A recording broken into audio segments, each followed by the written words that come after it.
I think only women have the power of self-sacrifice. And this is because we're the only people who are really able to birth children.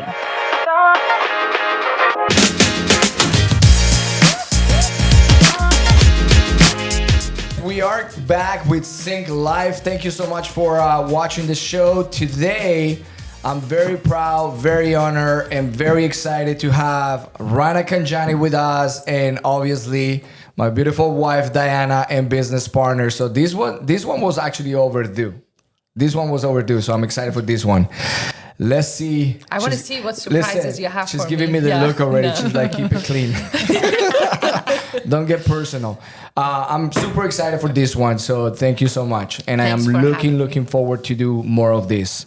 The reason why we do Sync Live is to keep it real, for people to actually to get to know you as a human being, as a realtor, as a professional, as a businesswoman, and with the intention and the purpose to inspire other realtors, other people out there, whether they're in real estate or any other industry, or whether they don't do anything in life, just to inspire them. So thank you so much for being here. Thanks for having me. Thank you, Diana. What an honor. As you should. I love her. I'm telling you, this one is going to be interesting. So why don't we start with Rana? Tell us about your DNA. Who's Rana Khanjani? What is your background? We want to know, okay, we see a very successful woman in business. Thank you. But we want to know where she came from. Who's Rana? Do you want me to go deep? We're going to go deep. I mean, that's why I have these little bottles, and we'll ask for tissues later. My DNA, I didn't expect this. Okay, I'm Rana. Mm-hmm. So I would say I'm confident. I'm independent. Okay. I'm bold. I'm work in progress. That means that I'm very open to learn and explore the world. As far as my background, I was born and raised in Iran. I'm a mother, I'm a daughter, and I'm a sister. Love it. Okay. Diana, share with us your DNA. I mean, they see a very powerful woman. Is it March? You mentioned this is a Women's Month? Absolutely. So March is Women's History Month. And I thought that I joined the podcast because I actually really respect Rana. I think that if there are women who haven't had a chance to get to know Rana, they probably should have a Rana in their life. And everybody needs a Rana in their life. Everybody needs a Rana in their life. And I honestly think that we women can spend a lot of time, dressing up and looking cute and, celebrating Women's History Month for the right or the wrong reasons. But at the end of the day, it is the type of women that you surround yourself with. And it doesn't have to be every day, because I don't talk to Rana every day. I don't see Rana every day. I don't have the pleasure. We are both very busy people. But here's the thing. If I was to know or to be in a situation where I need someone, you better believe it that I would pick up the phone and call her. Wow. As a woman. As a woman. And I'm just a phone call away. Wow. Love that. Love that. So Diana, thank you for sharing that. Very deep. We're going to get personal.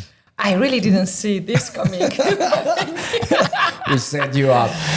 Okay, so single mom? Yes.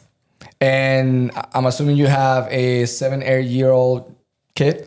How old is your son? That always throws me off. The first time I met Rana, she's like, oh, this is my son. I'm like, what? How old is your son now? My son just turned 29. 29 years. 29. Hey, he's almost as old as my mom's husband. Oh, wow. Oh, wow. Okay. Wow. So I don't know if that was a compliment or not. No, it's a fact. Wow. It's not a compliment, it's a fact. No, yeah, my son is 29. He graduated 29. already. And he's on his own. I've been a single mom since he was in 6th grade. And we have a great relationship, knock on wood. We go on a date once a week. So love that. yeah, he's the biggest achievement of my life. Love that. Yeah. Wow. Wow. I think, again, when we talk about women empowerment, whether regardless of your, I guess your relationship status, or whether you're single or, married or engaged, whatever you want to call it, I think that anybody who is a mother can relate to that. And the fact that your kid is your biggest accomplishment. And for those women that can say that, and not just say it, but have proof of it, that is to celebrate. That's why I think that being here is super important, because my goal is to really talk to the women who are beyond the superficial, I guess, ways of celebrating women, and get to the real ones, the people who are working their asses off to take care of their family. So you're saying the ones at the fancy restaurants eating caviar and champagne? I think no.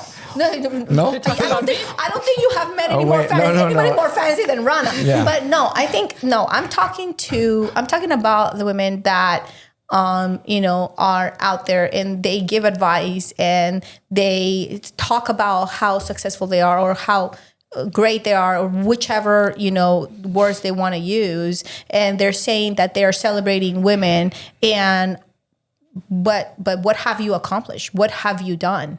Like, how do you actually have the power to say that and do that when, like, you haven't done anything? Interesting. I mean, that is what I'm talking So about. we're celebrating you today. We're celebrating all women. All women. But there are, I have had the pleasure to be around a lot of women. And Rana's actually not the only woman that I admire. But if I were to pick a person to be having a podcast that fits that description, it'd be her. Oh, awesome. Wow. Pleasure. Thank you, my love. Wow. Love Thank it. you. Rana, any rituals, any routines, anything that you do every day to set your mind? Oh, on a regular basis every day? Yeah. Oh boy, yeah. So people that know me, they know that I'm a big fan of manifestation and priming in the morning. So in the morning, usually I wake up. I'm not a very early, let me rephrase it. I'm not an early bird, but I wake up around 6:30. Okay. So then I do my priming, I do manifest, and I always, like, every day, I'm grateful for 3 things in the morning. It can be a small little thing, like, just seeing the sunshine, or it can be the huge deal that I closed the day before. I make sure that I put it down on my diary. So I am grateful for 3. You have a diary? Yes, I do. And I need to see it, and I write it. It's not on my phone. Okay. Yeah, I have to. I'm old school when it comes to that. And then I do 10 minutes of priming. And after that, not every day, but those days that I have to go to the gym, I usually go to the gym early in the morning. Like, let me tell you what happened today. Like this. You went to the gym today? Yeah, today. Okay. I woke up at 6:30. I did my morning routine, went to the gym. I hit the gym around 7 a.m., left around 8:15, then went to a flip that I'm working on, checked on the roof, and they were working on it. I wanted to show my face and, tell them that, see what the progress is. Went back home, took shower, then did all my emails and clients that I had to talk to. And then, like, for today, I had to head out this way. So I came here. But usually that's my morning. So, priming. So you don't have time for, like, catching up with the girls and having coffee in the morning? Like, leggings, walking around? If you talk to my friends, you know what they say? When they want to talk, they're like, if Rana was here, she's going to say fast forward. Like, I just can't. Okay. And I'm not proud of it. But, I have days that I unplug. When I unplug, I don't even answer my phone. But not on a regular days, like, regular basis, or on Tuesday in the morning. No, I do not. Love it. Thank you. But I need to learn from you. You wake up, 4 in the morning? And whenever I open social media, I'm like, you're running. I'm like, no, it's 4:30. But this morning I woke up early, and I don't know. I thought, you know what? It is okay to take a break. And I went back to bed this morning. Do you know it's okay? It's totally I fine. actually felt like I was tired and I'm like, it is okay. It's okay because you knew I was there. There you go. Yeah, you so know I what? actually went back to bed. Yeah. Good. Diana was actually glad for that one. This question is gonna be for both of you. So you are very successful. Every single human being defines success in a different way. For you, Diana, like even Diana and I, we define success differently. So I want to kind of like pick your brain and actually have the opportunity to know what is success for you, Diana. I'm alive and I'm breathing, and everyone that I deeply, deeply care about is alive and breathing. So you can't top that. True. That to me is success already, 100%. Love that. Amazing. What about you, Rana? What is success? How do you define success? Success, she said it all, amazing, in a perfect way. I believe success is not destination, is not achievement, is not what you are getting. Like it's the destiny, it's the destination. It's like success to me is a progress. You go from A to B. Even if I'm closer to my goals today than where I was yesterday, even a little bit closer, that is success. So if I get what I want, then that's end of story. What's the purpose of my life? That's how I see it. So success cannot be an end location, cannot be a destination. It has to be the journey. And, for some people can be financial freedom. For some people, I don't know, getting married. For some people, being healthy, whatever it is. But at the end of the day, that's what I learned from my mom. If you go to bed and you can sleep with, peace of mind, you're successful. True. Absolutely. I kind of define a combination of both. I think that you're truly successful when you have true happiness and peace within yourself. Mm-hmm. That you can get up and you say, I'm at peace. Mm-hmm. I'm happy with whatever you have, whether it's a lot or a little. And kind of like being able to achieve what you want in every single area of your life. It's a combination of all of those. I actually have met a lot of people with very wealthy that they're very unhappy with themselves, with their lifestyle, with their environment. And I have seen a lot of people that don't have anything, but they're truly happy. I mean, we have seen it when we go to Colombia. I mean, we see people that are like really poor and man, you see them and they're like fucking happy. And you're like, I want a little bit of that happiness. Because, even though like you have all of these access to things in a different lifestyle, everything comes with responsibility. So even though you're enjoying life, it's like in the back of your head, it's like, there is a responsibility. And you see these people that they're like completely free. It's a free spirit and they're super happy. So I think that is a balance of, even though I don't believe in balance, but it's like truly being able to have it all. Yeah. Success is one thing what you have. If you want what you have already, like your loved ones are healthy, you are healthy, or you want to drive this car or live in this neighborhood, then if that is what you want and you already have it, then for some people that is success. But overall, for me, success is one thing what you have. It can be like you're in the progress, you're processing, you're getting there, but at least, you're not staying in one place. You're moving forward. Yeah. That is, you're not static. Yes, absolutely. That is success. At the same time, you've been in real estate for how long? Just laughing. So practice real estate, I would say since 2017. Okay. But prior to that, I went to school and I got a degree in real estate. So I was at school for 4 years prior to that. Yeah, I remember when I met Rana. She came in as a new agent, part-time. She actually was part-time. So yeah, You were my she was a pain in the behind from the beginning. Anything that's worth it is a pain in the behind. So, and your career in real estate, obviously not every day is a win. Mm-hmm. You go through ups and downs, and in our industry, we go through an emotional roller coaster, right? Every day. Absolutely.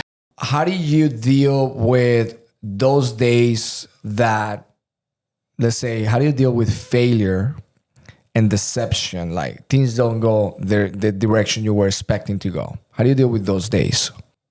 I believe if we don't fail, that means we didn't try. Okay.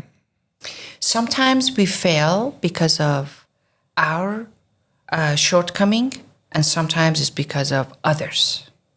If it's because of me, especially in real estate, like, it's like you deal, like one deal has all these different angles that need to meet, right?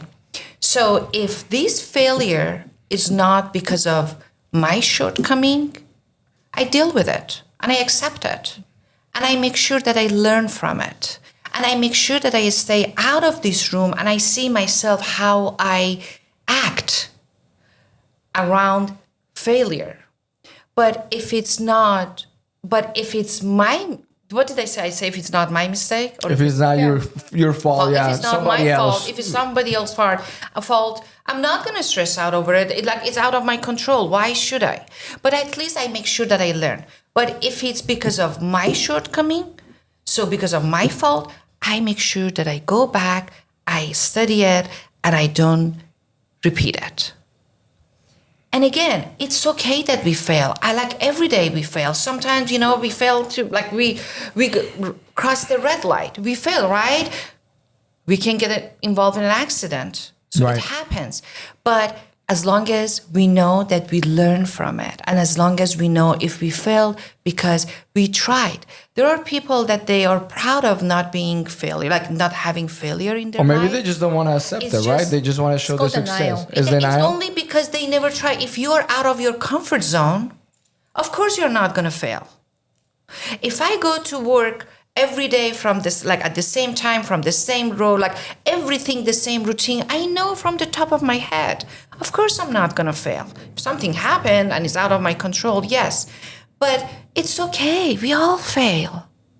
And it's okay that we become nice to ourselves and we accept it. There you go. You just said it. Accept the fact. Control what you can, right? Yes, and learn from it. And when you think about it, it's like majority of the stuff that happens around us or to us or in our life, like 90%, 95% is out of our control. If you actually think about it. Majority of the stuff, yeah. Diana, I admire you a lot. And again, I'm asking these questions kind of like keeping it real. Because you mentioned, March is Women's Month, right? Yeah, Women's So History let's Month. acknowledge women. So Absolutely. you are a mom, you're a daughter, you're a wife, you are a businesswoman. What goes on Diana's mind? Like, how do you process all of that? How do you kind of like compartmentalize being a mom, a daughter, a wife, and a business owner? Like, how do you deal with all of that pressure? Because it comes with a lot of pressure, I'm assuming. Well, I think that for women, and I can say this generally, I think that the pressure is self-imposed. It's not from the outside, because we are harder on ourselves than probably anybody that we know. Okay. So the pressure comes from inside. The pressure comes from the ideals, wishes, and visions that we have for ourselves versus I don't really think what other people put onto us, which is a little bit different. I think that my approach is and everyone that knows me knows I'm an overachiever. Like, I want to do whatever I do, but I want to do it 100%. If I am working, I'm doing it 100%. If I'm giving you 5 minutes, I'm giving you 100% of my 5 minutes. If I am driving to pick up my children from school, when they get in that car, they're getting 100% of their mom. So whatever I'm doing, it has to be 100%. If I cannot give you 100%, then I am failing. And I do fail. There are times when I don't want to do things. And there are times when I don't feel like I have what it takes to get it done. And maybe I'm not 100%. Maybe I'm 50%. Maybe I'm 20%. But I think that the ideal situation is, and I learned this the hard way, is you just show up. I just show up regardless. show up, face it, and deal with it. I show up regardless. I love it. And if you get 20%, then great, because you're lucky you got that 20%. But the next time or the next day or the next opportunity, then I will make sure, or I try my best that it's all in, not half-ass, not a little bit, all the time. Love that. Again, you both have very strong personalities. I feel for you. Listen, sometimes I feel for myself. I'm like, when I see my environment at the office and when I come home, it's like You're surrounded I question myself and I give props to myself. woman, Like, how do I fucking put up with? How do I put up with so much fucking emotions and hormones? Like, and you're it's not great. just at home, but when I come to the office, I have to deal with another, different environment and hormones all over me. It's like, wow. But you're doing a fantastic job. I think I was probably a woman in my past life, something like that. Oh, you. I don't think so. No, you've been raised. You've been raised by a strong woman and been trained by a strong woman. I've been learning a lot. But you were raised by, you have very strong women in your family. Mm-hmm. You have a very strong mother. And I think that is the difference. The difference is that you understand. I understand. You understand your place. All right. Oh my God! You said it. Wait. You said it. You let it out. Do I have one? It's been said. It cannot be taken back.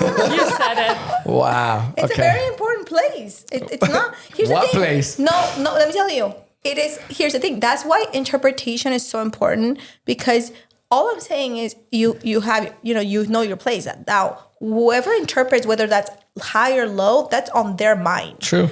No one's saying that. I see my place as my job is to be there support, just like my daughters. Like, with the time, I've been learning that my job as a father at home is just be there when they need you. It's like they can reach out to you.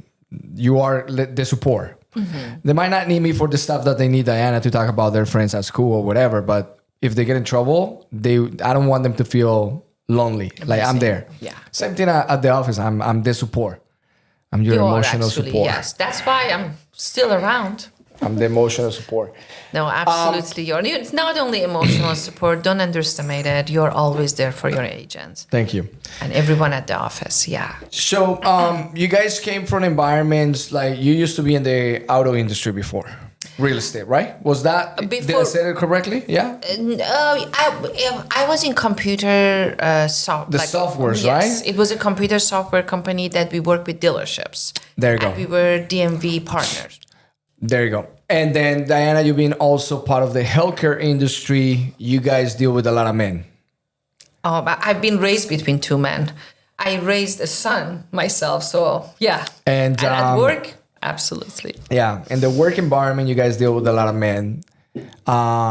It is known that men, when it comes down to status, titles, power, there is an ego that comes in place, right? How do you guys deal with those environments? Have you been underestimated before? And how do you deal with that as a woman? Of course that I've been underestimated in real estate or other industries that I've been. What I learned that never doubt your power. Know what your power is. Appreciate your knowledge. Make sure that you know how far you have come. And no man can, I don't get intimidated, as simple as this. So it's just one thing but at the same time, I'm not sexist. So I'm not saying I'm woman, you're man. I'm like, no, this is not. We are all individuals. If someone has a point and I never victimize myself. I never victimize myself to say, because I'm immigrant or because I'm a woman or all other, like, if you want to victimize yourself, Andres, you have all the reasons to go through You it. just mentioned that's key right there, because a lot of people Absolutely. victimize themselves to Yeah. justify their To situation. justify Yeah. their shortage. Yeah. So I never do that. That's why if I'm talking to a man or woman, I treat them the same way. And if whatever that I don't appreciate, whatever act or response that they have that I don't appreciate, I tell them in my own way. So it's not that, I say, oh no, in real estate, so many things happen. No, trust me, so many things have happened. But I made sure that I took care of this situation in a right way that met my standard. Love that. Love that. Diana, same question. I mean, you dealt with CEOs, executives, men. Actually, you got into your industry at a very early age, and just by age and obviously because you're Both. female, both they underestimate you. So It's how do just you like deal in with that? sports. What matters is a scoreboard. Oh, I love it. I don't need to show anybody my game, and I don't need to convince them that I'm a good player. I just need to execute, and what the result is what matters. I think, at least in the manufacturing industry, in the healthcare industry, and I don't really think that it matters really what the industry is. I think that what matters is what you're able to execute. And I think sports are the best analogy for me, because you can be the loudest, most extravagant player on the court, but if you can't score, then you don't win. So I am very I stick my head to the ground. I literally stick my head into the work, and the work speaks for itself. On the other hand, I want to tell you that as a woman, there are times where you can do all the right things. You can check the T's, you can dot the I's, you can have the result, you can do everything. And the results can be there. And if the outcome is not viewed the way that you want it to be viewed, you can still come out short. You still make less money. You still get passed down, and other people can get the contracts that you're looking for. Other people can get, the speaking engagements that you're looking forward to, even though they have probably... You guys feel that that's still happening? Yeah? Yeah.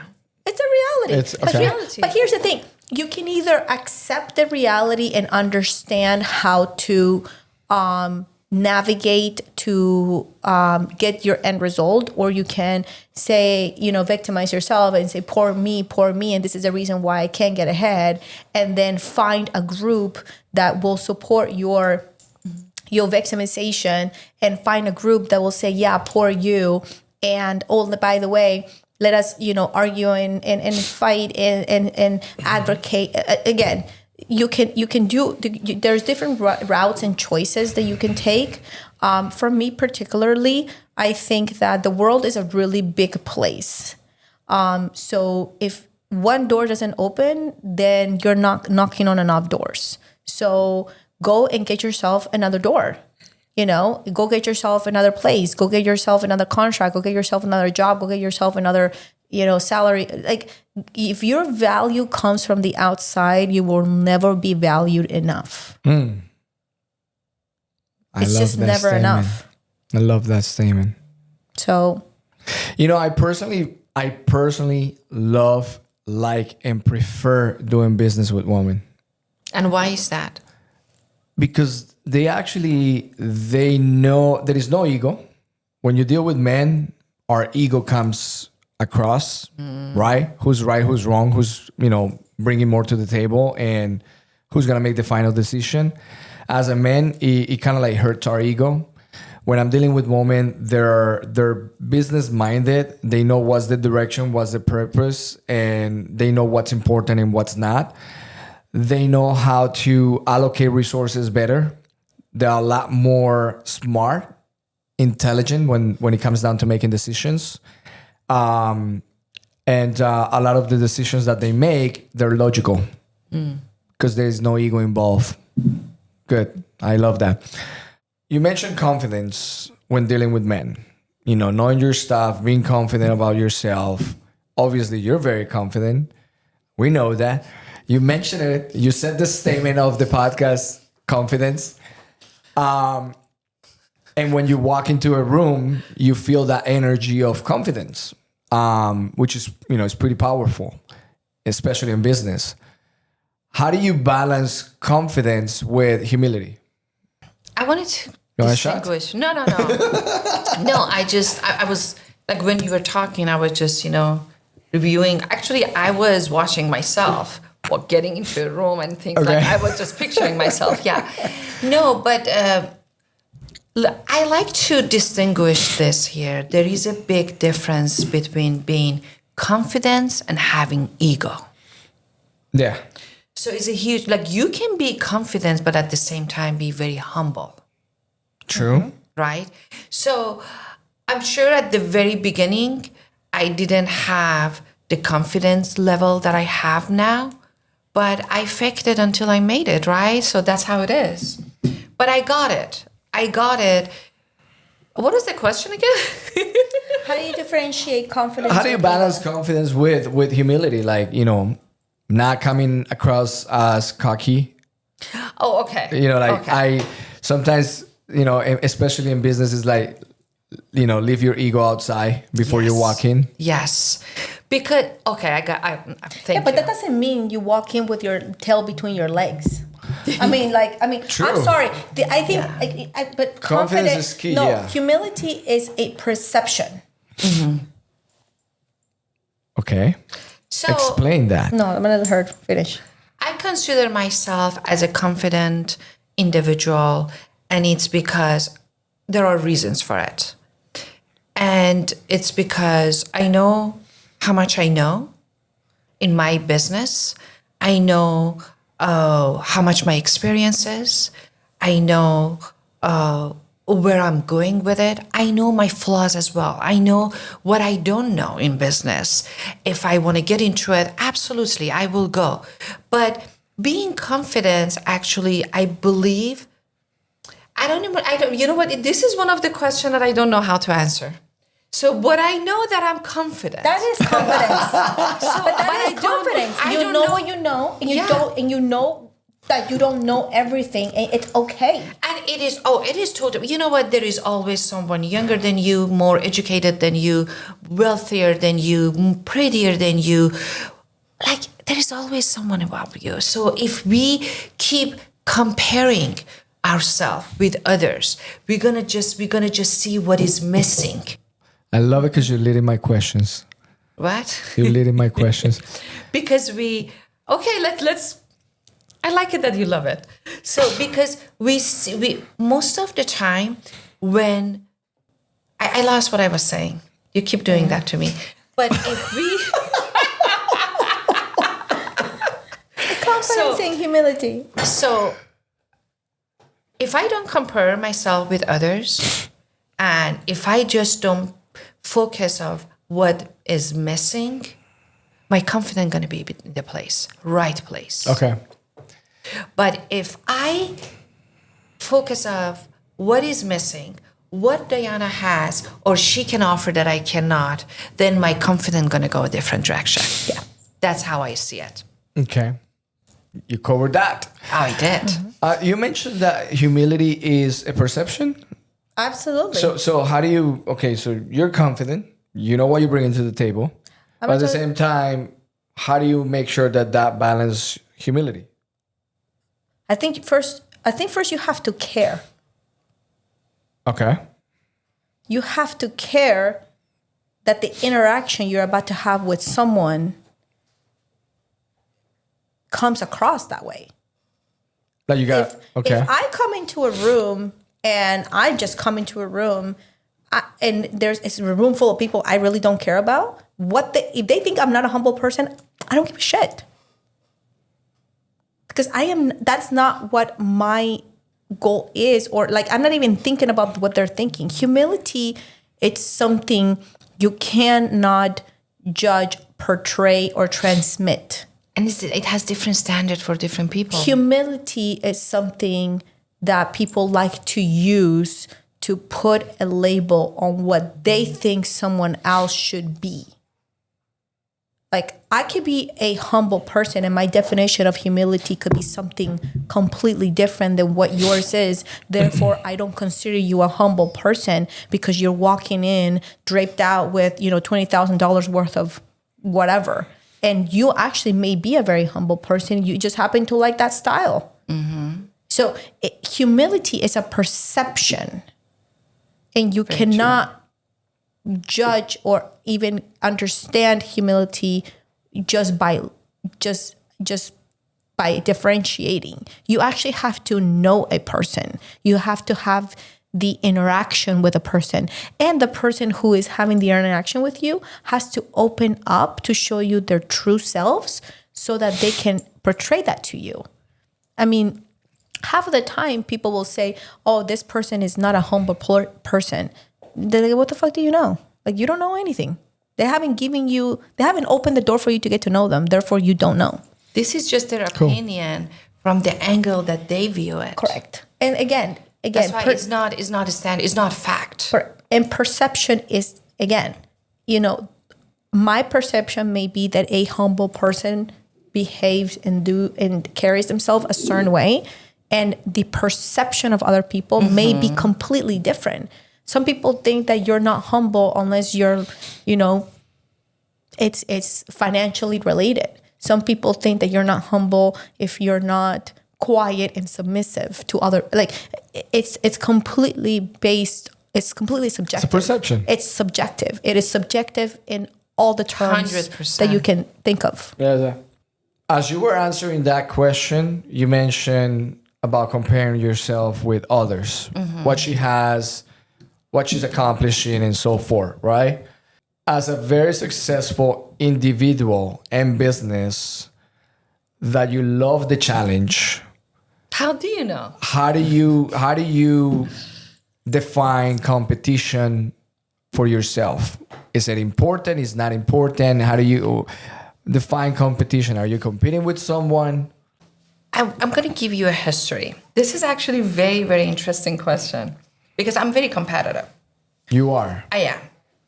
And but you're competing with who? That's the thing. Okay. So when I'm a middle child of 5. And two boys in between. Yeah, okay. So two boys in between. But I mean, and I always compete with my siblings, right? Okay. But at the end of the day, I learned that I just need to be daddy's girl. And I got everything. Oh, I had a great childhood because of my dad, because of what I learned, right? Then when I was during these years, at the beginning, I started competing with others because I didn't know any other way. Okay. I used to say, oh, this person went to this school, or that person did this achievement. It's been about, I would say, 6-7 years that I started competing with myself. So I don't compete with others. If you have an achievement, oh, that's great. That's a great drive for me. Don't get me wrong. I love it. It's going to motivate me, but I'm not going to compete with you. I always... So you're very competitive with yourself. In 5 years. In the last 5 years? No. As I'm talking right to you now, now, you're setting... I'm competing with myself in 5 years. Myself in 5 years. And I always compare myself with myself in last 5 years. Interesting. It helps. It does help a lot because it works for me at least. I don't like it. Competition sometimes can be unhealthy if jealousy comes in between. True. Or it's just so many different things. But to have, in my opinion, to have a healthy competition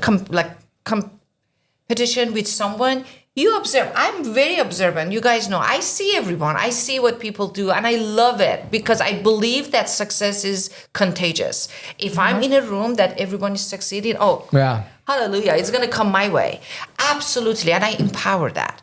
But if I say, oh, Diana closed 10 deals last week and I just closed this amount of deal, that's bullshit. I'm not going to go that way because it's not going to take you anywhere right. And then it's going to bring up so many unhealthy... Bad energy. Bad energy.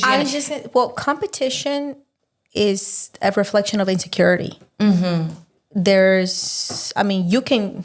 You can dress it up and put a bow in it, but they say that, whether it's salespeople, business people, successful people to a certain level, they're very competitive. They have the personality. Encourages you. Okay. And, if you are in a room so is that an insecurity? Not to me, No. but Okay. if I'm in a room that's not anyone closing a deal and I just close the deal, of course I feel good. But if I'm in a room that people are closing 10 plus deals already and I'm on 2, this is a good drive for me. Look, as long as it's healthy. As long as, motivation is not the same thing as competition. If you look at, again, and I phrase this all the time. If you look at athletes, if you look at highly, productive, people, their goal is always to compete and always to motivate or find the motivation to push harder and break the whatever barrier, whatever limit or whatever goal they had set. It is not about competing. Because competition comes with a focus on outside. Versus motivation comes from understanding outside factors that impact your motivation. Then you push the boundaries. Then you say, I'm taking a combination of all of these things to create my next goal, my next level, how I'm going to push myself. But that is the biggest, I think that the biggest differentiation when you talk about the word competition really is you're gonna focus on your insecurities as a comparison to everyone else. And that's a dangerous path, because then you're just always behind. Yeah, because comparing yourself to others. Because you're so busy with the background noise. You're so busy with minding other people's business. So this is not gonna be in your favor if your competition is not healthy. You've been doing real estate for about 8 years, Since full 2017. time. Actually, Rana came on board right before we opened Sync. Yes. So yeah, about 8 years. We've been together actually 8 years. Actually, happy anniversary. Because it was right about this time when we came back from Colombia. It was January 2017. So happy anniversary, Rana. Thank you. Cheers to that. Cheers. Thank you. In the last 8 years, what is one thing, one habit, one move that you feel super proud of, that decision that has changed your life or career? And in real estate? Personal, business, one move that you're very proud of. I'm going to keep it business. Okay. So you don't want to get personal? We can go personal next, but let me... Yeah. You sure you want to go personal? I'm sure, Andres. So as far as... actually, you know what? Yeah. Personal? Business. So the reason that I came to real estate was that I wanted to do investment. But the first couple of years of, my real estate career, I had completely forgot about it because I was so busy selling. The why? I was so busy adding portfolio to other people, like adding to other people's portfolio, which is a pleasure. Like I still do that and I love it. This is my mission. I wrote it down and this is in my home office. Adding to my client's portfolio, adding value. But at some point, I got like, oh, what about myself? So I'm just saying that was the breakthrough, that was the highlight because that was the start. Okay. When I purchased my first multi-units. Okay. So I was very proud of myself. Long Beach? That was my first, yeah. I still own it, yeah. Yeah. And as you should. Yeah. Because I can tell you that there are people that will go their entire lifetime making real estate a career and never once turn around and say, what about me? Why am I not taking advantage of X, Y, and Z? All this knowledge that we have. When in reality, it's right there. It's low hanging fruit. And you have the resources, yeah. It's low hanging fruit. That's why I think, again, when we talked about... most realtors don't own a property. I know. And I always, like, no offense to anyone, but I always say, how can I trust someone that doesn't even own a property to help me through process? Again, no offense to anyone. But absolutely. And that was one moment that I always remember for the rest of I even picked up the phone and called my parents. Because my dad managed to retire at the age of 46 thanks to real estate. Love it. I'm not there.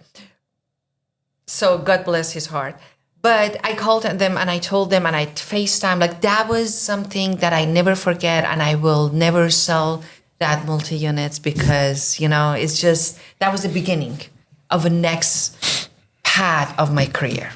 I went through that, when I got into real estate, I was selling a lot of foreclosure, short sales. And if I only had the knowledge that I have now back then, I'll be like, I don't care about the award. I don't care about being number one at the office. I care about adding to my portfolio because I don't want the recognition, on the eyes of everybody. I want the recognition. It's not like you get royalties. Exactly. I'm sorry. That's the little top number one producer give you little paycheck every month. I don't think so. Hey, they have revenue sharing in some companies. Okay, let's do the math. So that is, Diana, for you, what is one big, and actually this one is kind of like deep for Diana, I would say, because Diana has put a lot on the line for you being in the healthcare industry. You have your career, you've been very independent.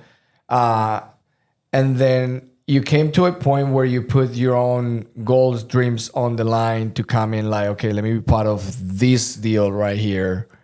What is it, something that you feel, one thing that you have accomplished from that, through that you're very proud of yourself? Look at where we're sitting. I love it. Half of the people that I, not even half, let me rephrase this. Full 100% of the people that are around me today are people that I would have never had around me had that change didn't occur. Now, again, we're talking about women empowerment. We're talking about Women Empowerment Month. I don't think that there are any more, and I don't want to say this this is not to be interpreted in the wrong way. I don't think that I think only women have the power of self-sacrifice. And this is because we're the only people who are really able to birth children. And you only know what self-sacrifice is when you have human beings coming out of you. Wow. So I told you. I do believe that once I learned the power of self-sacrifice, to me, self-sacrificing a salary, a title, a status, or someone, or an executive board, or someone to tell me that I'm doing a great job, it's even compared to the value of knowing that whatever I'm building is so that my children can have things that I didn't have or opportunities that I did not have. I also think that there's a part of women that a lot of times we are taught by society or in general, I don't really know what the source is from, that, you are supposed to be X, Y, and Z. And maybe that's why the reason you end up getting divorced, because you can't put the other person before you, because you are so unwilling to say, okay, this is a self-sacrifice moment, but it is going to be for the greater good of the whole unit. I go back to sports analogy because if you are a good team player, you can take one for the team for the good benefit of the team long run versus when you put yourself first and then the other person second, and then here you have a broken team. And now instead of one team, you have two teams. And it can work. I'm not saying that it doesn't. I was raised by a single mom, and yes, it can be done. I'm a living proof of it. But can you actually look more forward to and understand that just because you put yourself on a second plane, maybe the secondary to the first person, it doesn't mean you're less. It doesn't mean you're giving up. It means you are more making power to you. Mm-hmm. Well, it means you're making the right decisions again for your unit, for your pack, for your group, however you want to call it. Wow. Thank you for that. She's a keeper. Absolutely. She signed for life. Wow. As a woman in business, how do you handle yourself? And I think I asked you this before. How do you handle yourself without compromising your values and integrity, especially when dealing with men? Because they all want to date you? They all want the deal, but they want more. I would say they're hoping. No, they all want the deal, but they're hoping for more. That's the difference. Because men will never. They just hope. Celebrate this closing. Of course, I have. There are a few things I might feel more comfortable with women, but if I'm doing business, they're the same. I don't treat them different, or I don't act different around them. I would say if you be yourself around a man or woman, they appreciate you, who you are. I had investors that they asked me to go out with them, and I'm like, I'm sorry, you're not my type. Bye. And I never deal with them. I never work with them. You mentioned to me you wear a ring. Yeah, and I always wear a ring. Yeah, I always wear a ring. But that's not the case. The case is as my clients interview me, I interview them as well. Absolutely. If I don't feel comfortable with a client, doesn't matter, woman or man, young or old, I don't work with them. And I've had it. So you don't compromise values, integrity for business? Yeah, not at all. I'm mature enough, old enough to stick to my values. I work hard to get where I am.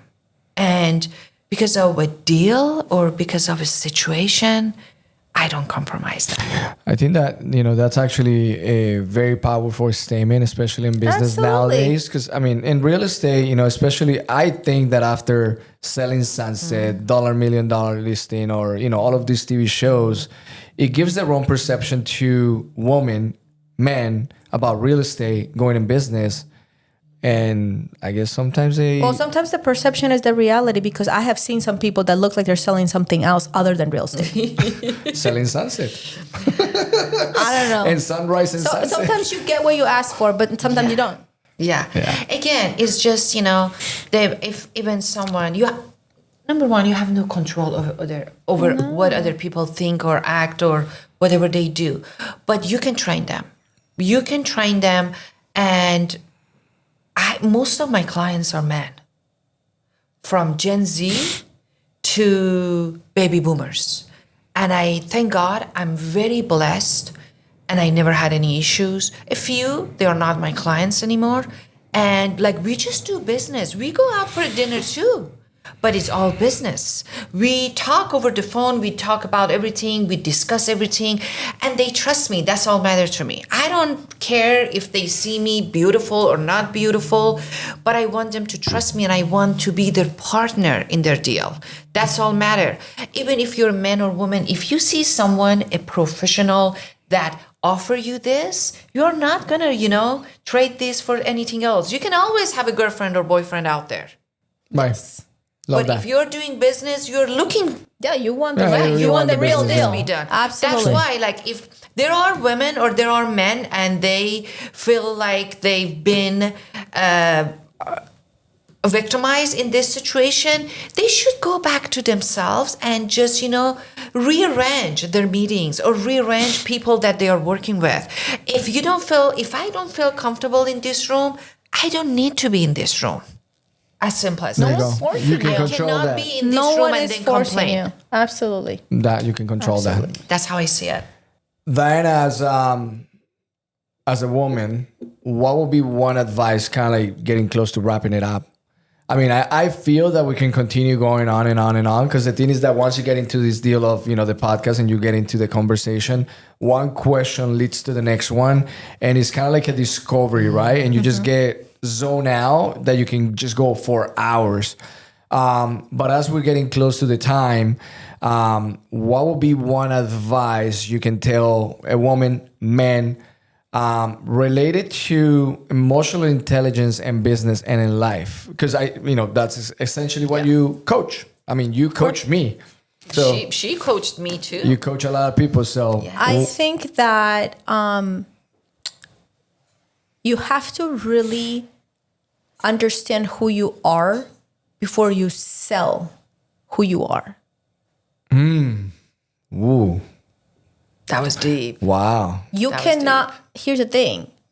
Every human being is equipped with a I feel you, don't feel you radar.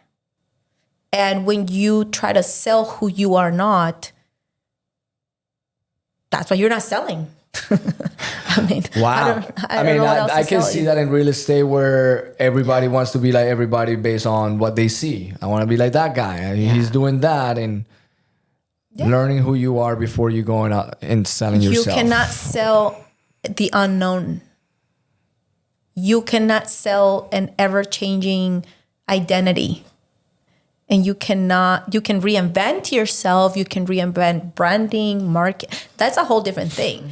But you cannot go out there and sell something that you can't even believe in yourself. You cannot even transmit that. It doesn't come out of your pores when you are, in a room or in an interaction with another human being. So you have, when people ask, again, they're trying to figure out like, what do I do? And they're going on seminars and where do I find the motive? The answers aren't outside. They aren't going to come to you. There's no pixie dust that someone's going to spray on you and you're going to automatically, get it.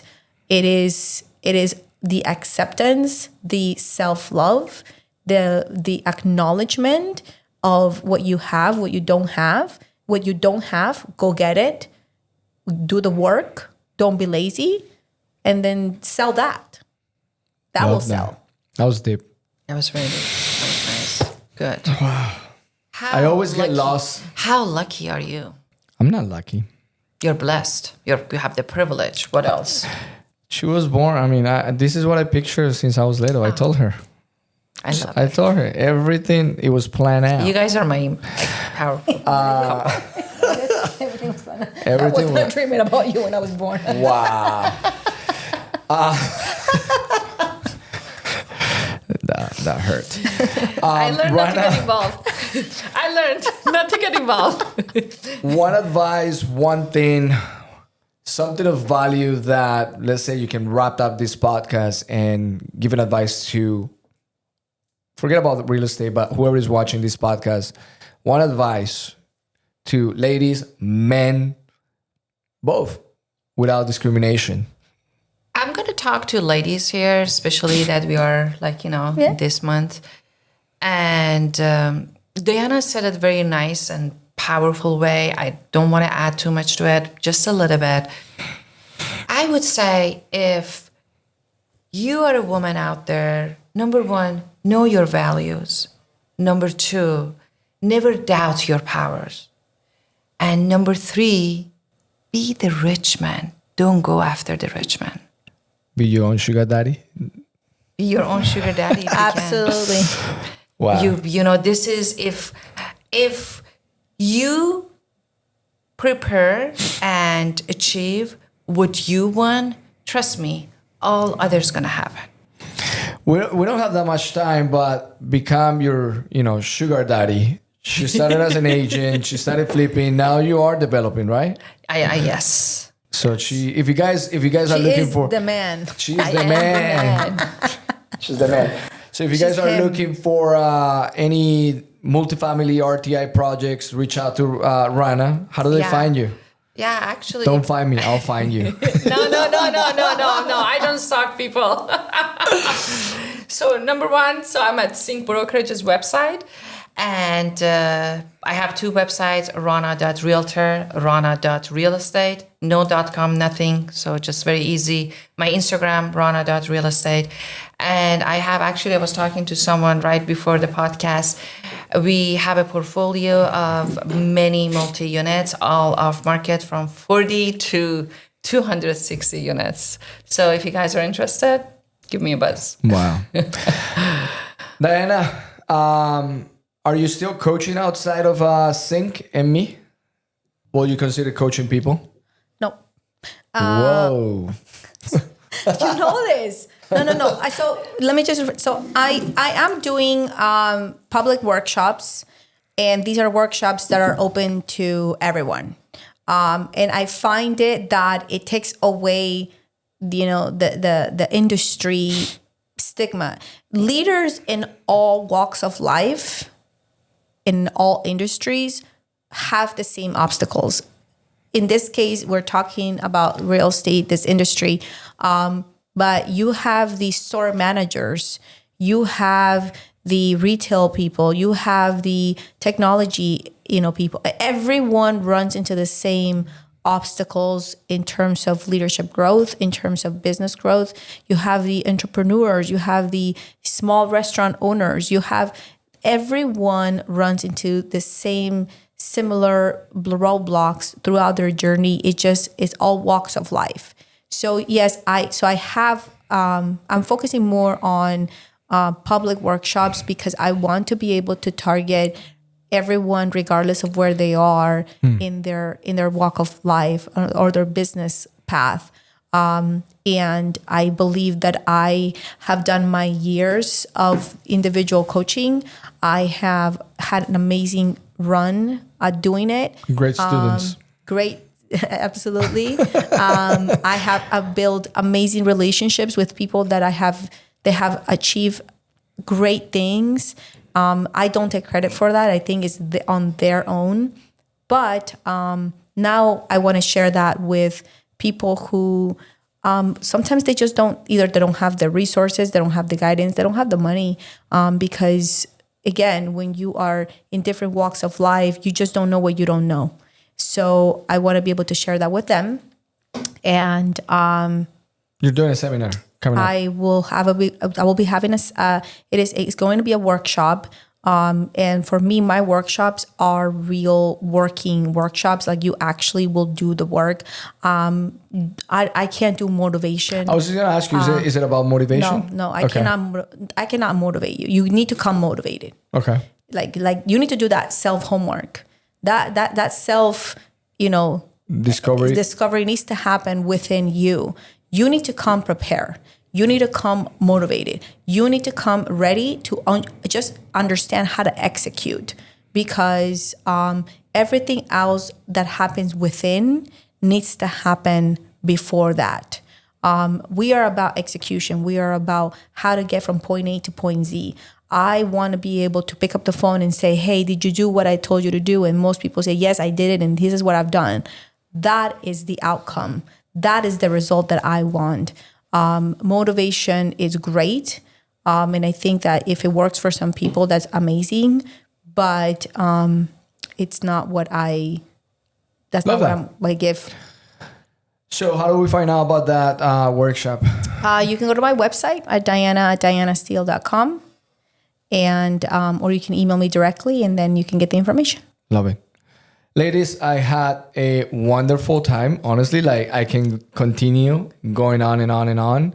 I know, Diana, you have to pick up your daughters. Yes. Your daughters. They're texting me right now. And Rana, thank you so much. This was overdue. I think that we got to plan another one. Maybe the other one would do it after hours with scotch and margaritas. I really enjoyed it. It was a short notice, but we made it. And thanks for having me. It means a lot. Amazing. It's been amazing. It was actually a very deep podcast. Like I got zoned out with your answers.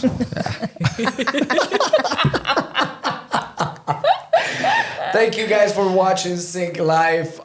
Stay tuned. Follow us on social media: Instagram, X, Facebook, LinkedIn. If you guys ever need anything, regardless of brokerage affiliation, reach out to me, reach out to Diana, reach out to any of our agents. They're here to support you, guide you. Honestly, super blessed that we have great leaders in our company. So stay tuned. Until next time. Thank you. Thank you. Thank you. Thank you.